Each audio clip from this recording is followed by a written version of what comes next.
Pataseka, budak kulit hitam itu, dipaksa dengan ancaman peluru oleh penjajah Portugis untuk menghamili ratusan wanita hingga melahirkan 249 bayi untuk dijual, dijadikan sebagai budak.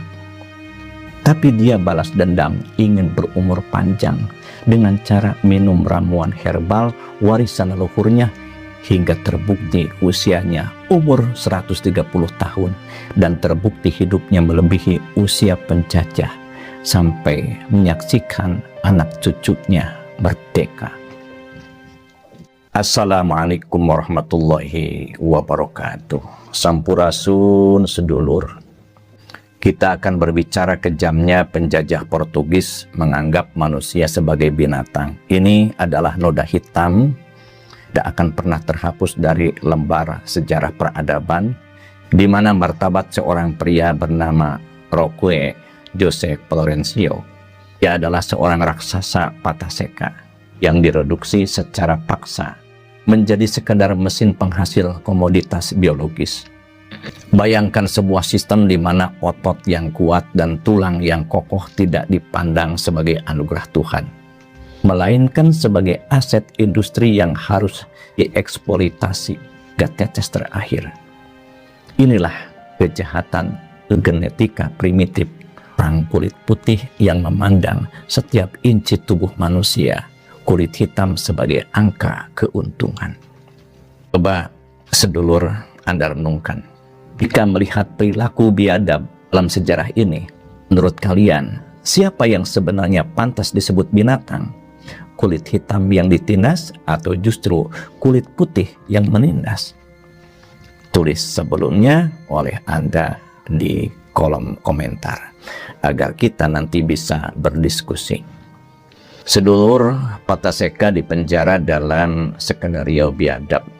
Dia dipaksa secara sistematis di bawah ancaman cambuk dan kematian untuk menjadi pejantan di sebuah peternakan manusia demi memuaskan nafsu majikannya yang biadab bernama Joaquim José de Oliveira dan keluarga Cunha Bueno. Ia dipaksa meniduri ratusan wanita budak tanpa cinta hingga menghasilkan keturunan mencapai 249 anak, di mana setiap bayi yang lahir langsung dirampas, dijadikan mesin kerja paksa dan dijual seperti hewan ternak ke perkebunan jauh. Bayangkan manusia dianggap sapi ya. Di tengah kegelapan abad ke-19 di Brasil ini, Pataseka berdiri setinggi 2,18 meter. Sebuah keajaiban fisik yang justru menjadi kutukan baginya di bawah hukum kolonial yang buta nurani. Para penjajah kulit putih dengan logika rasismenya, mereka tidak melihat manusia di dalam tubuh raksasa itu, melainkan hanya melihat mesin pabrik anak yang sangat efisien. Namun muncul sebuah pertanyaan besar yang menyayat hati. Mengapa raksasa sekuat ini tidak menghantam tinju ke wajah para penindasnya? Mengapa ia tidak meremukan tulang-tulang majikannya dengan kekuatan fisiknya yang mampu menumbangkan pohon? Jawabannya, karena kekejaman kulit putih bukan hanya terletak pada rantai besi, melainkan pada teror mental yang melumpuhkan jiwa. Pataseka terjepit dalam dilema kemanusiaan yang sangat perih.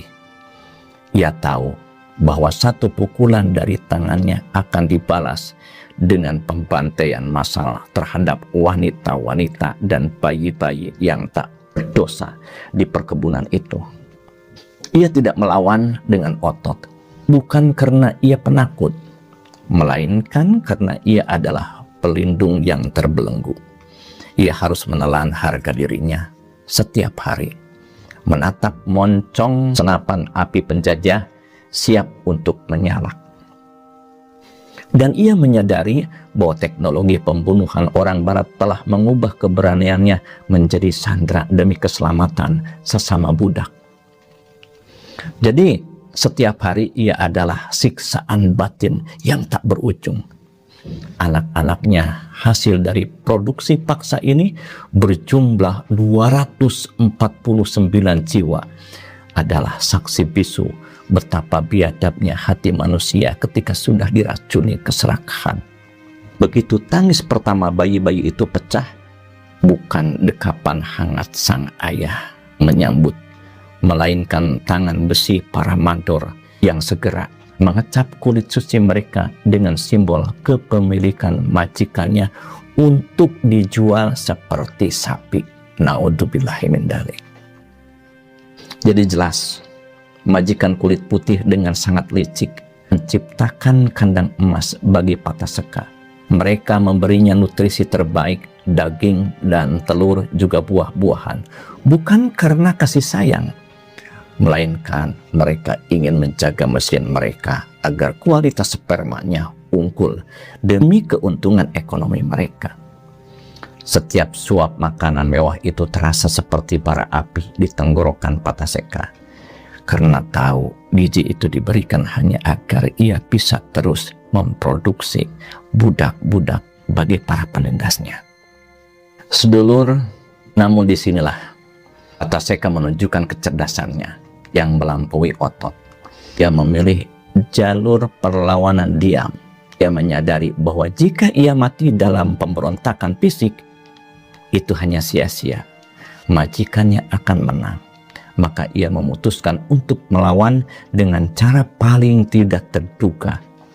Ia memilih untuk hidup lebih lama dari mereka semuanya.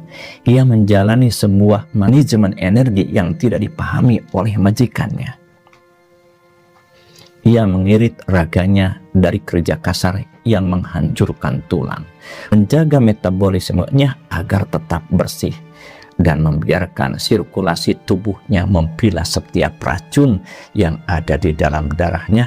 Jadi secara alami dengan meminum ramuan warisan leluhurnya, ramuan pahit yang ia racik secara sembunyi-sembunyi dari tanaman obat di pinggiran hutan, itu menjadi oli bagi mesin biologisnya.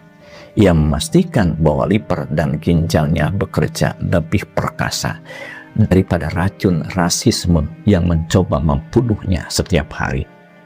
Jadi sedulur, ia membiarkan para penjajah itu pongah dengan kekuasaan mereka, membiarkan mereka merasa tenang saat dipaksa melayani kalender reproduksi industri mereka. Namun di dalam sel tubuhnya, Pataseka perlahan-lahan membangun benteng ketahanan yang mustahil ditembus oleh maut. Dan ternyata keadilan semesta akhirnya bekerja dengan cara yang paling telak dan mematikan bagi harga diri para penindas. Majikannya yang hidup bergelimang kemewahan dari hasil memeras martabat manusia yang duduk santai sambil memegang cambuk, justru tewas dalam usia yang relatif muda, hanya mencapai 74 tahun. Ia mati meninggalkan harta yang berlumuran darah, membusuk dalam tanah tanpa pernah bisa membawa 1 sen pun keuntungan dari peternakan manusianya. Ia mati sebagai pecundang sejarah yang hanya diingat karena kebiadabannya. Sebaliknya, Pataseka, sang budak yang mereka anggap binatang, sang raksasa yang mereka peras habis-habisan, justru dianugerahi umur yang sangat panjang seolah menentang takdir, yaitu usia 130 tahun. Kemenangan usia inilah bentuk pemberontakan biologis yang paling murni dan paling menyakitkan bagi sejarah kolonialisme. Jadi jelas Pataseka berhasil hidup melewati masa-masa kelam perbudakan hingga menyaksikan fajar kemerdekaan dengan runtuhnya hukum biadab tersebut pada tahun 1888. Ia melihat dengan mata kepalanya sendiri bagaimana para penjajah dulu mengancam satu persatu masuk ke liang lahat, tertelan tanah, sementara ia tetap berdiri tegak menghirup udara kemerdekaan sebagai manusia seutuhnya. Ia membalas dendam bukan dengan darah yang tumpah, tapi dengan keabadian raga yang sakral. Sedulur, akhir hayatnya adalah sebuah epik tentang kembali martabat manusia yang telah lama dicari. Setelah belenggu itu lepas, Pataseka tidak berakhir sebagai korban yang meratapi nasib di pinggir jalan. Ia justru bertransformasi menjadi seorang patriark yang agung yang berwibawa. Berkat kecerdikan dan ketangguhannya, ia berhasil menjadi pemilik tanah yang berdaulat di Santa Eudoxia. Di atas tanah pemberian yang menjadi haknya itulah ia melakukan tindakan kemanusiaan yang paling mulia. Ia mencari dan mengumpulkan kembali sisa-sisa keluarganya yang dulu tercerai-berai, dijual berbagai penjuru.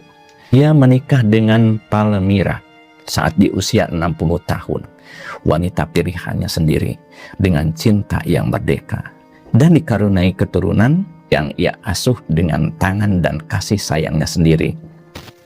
Di masa tuanya, Pataseka sering duduk di teras rumahnya. Ia menatap matahari yang terbenam sebagai pemilik tanah yang merdeka, dikelilingi oleh anak cucunya yang hidup bebas tanpa takut akan cambuk majikannya.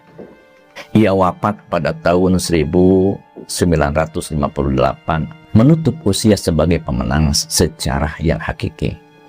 Kematiannya bukan karena kalah oleh penyakit, melainkan karena raga yang telah tuntas menunaikan tugas sucinya di dunia ini. Ia membuktikan bahwa meskipun orang kulit putih bisa merantai tubuh manusia, mereka tidak akan pernah bisa menguasai roh kehidupan yang telah Tuhan tanamkan. Akhirnya Pataseka adalah simbol abadi bahwa kematian manusia akan selalu menang melampaui usia para pelindasnya, dan martabat sejati akan selalu menemukan jalan untuk pulang ke atas tanahnya sendiri, meninggalkan nama yang harum, sementara para penindasnya hanya meninggalkan bau busuk kejahatan. Sedulur, mari kita ambil hikmah dari contoh biografi ini. Ya, jadi kita saksikan dari biografi Pataseka ini, yang pertama ya, badan adalah kekayaan tertinggi, melampaui apapun. Hikmah yang paling utama adalah menyadari bahwa kenikmatan panjang umur dalam kondisi sehat adalah harta yang tak ternilai. Jadi jelas badan kita adalah aset yang melebihi kekayaan materi apapun di dunia ini. Majikan Pataseka kaya harta namun miskin usia hanya 74 tahun. Sementara Pataseka nyawanya hingga usia 130 tahun. Ini membuktikan bahwa modal utama untuk meraih kebebasan dan kemenangan adalah raga yang sehat. Tanpa badan yang tangguh, kebebasan hanyalah impian yang tak dinikmati. Kemudian hikmah yang kedua adalah kembali ke alam dan kekuatan ramuan sekitar Indonesia. Ini harus dijadikan contoh dari Pataseka dalam hal kemandirian kesehatan dengan kembali ke alam. Obat sejati sebenarnya ada di sekitar kita, pada akar dan rimpang yang tumbuh dari tanah kita sendiri. Dan Pataseka menjaga metabolismenya dengan meminum ramuan leluhur secara sembunyi-sembunyi untuk membersihkan darah dan organ dalamnya. Kita pun sadar bahwa ramuan herbal di sekitar kita adalah oli terbaik untuk menjaga raga agar tetap bugar dan jauh dari kerusakan sel diri kita. Hikmah yang ketiga, kemenangan dengan sabar dan cerdas. Ternyata Pataseka mengajarkan bahwa melawan tidak harus selalu dengan otot yang berisiko mematikan diri sendiri. Ia memilih perlawanan diam dengan disiplin menjaga metabolisme dan mengirit badan. Ia menyusun strategi menang jangka panjang. Sabar ini bukan berarti kalah, tapi menunggu waktu yang tepat untuk berdiri tegak saat musuh sudah tumbang. Kekuatan biologis adalah bentuk balas dendam terbaik terhadap siapapun yang menginginkan hancur. Kemudian hikmah yang keempat, martabat dan keadilan semesta yang memang nyata. Jadi jelas, meskipun diperlakukan layaknya binatang ternak, maka Pataseka tidak pernah menyerah secara mental karena jiwanya tetap merdeka. Ada hukum tabur tuai di semesta ini. Kemudian hikmah yang kelima, pentingnya akar keluarga dan tanah sendiri. Jadi di akhir hayatnya fokus Pataseka ini adalah menyatukan kembali keluarganya. Hikmahnya adalah sejauh apapun kita terpisah, rumah dan keluarga adalah tempat terakhir untuk pulang. Dengan raga yang sehat, kita akan bisa memiliki kesempatan untuk menjadi patriark atau pemimpin yang akan bisa melihat anak cucu tumbuh di atas tanah milik sendiri. Jadi jelas, menikmati masa tua yang sehat bersama keturunan adalah bentuk kekayaan sejati yang jauh melampaui emas atau perak pemberian majikan. Sekarang saya mau bertanya, bagaimana menurut pendapat Anda? Pentingkah kita kembali ke alam sebagai perisai kesehatan atau akan tetap menumpuk zat kimia dalam tubuh sebagai obat? Tulis jawabannya di komentar. Semoga dari cerita Pataseka ini menjadi inspirasi dan motivasi untuk kita agar kita hidup tetap sehat dan tabah sabar untuk menghadapi tantangan ini. Amin. Allahumma ya Allah ya Rabbal Alamin. Terima kasih atas segala perhatian. Mohon maaf atas segala kesalahan. Billahi taufiq wal hidayah. Wassalamualaikum warahmatullahi wabarakatuh.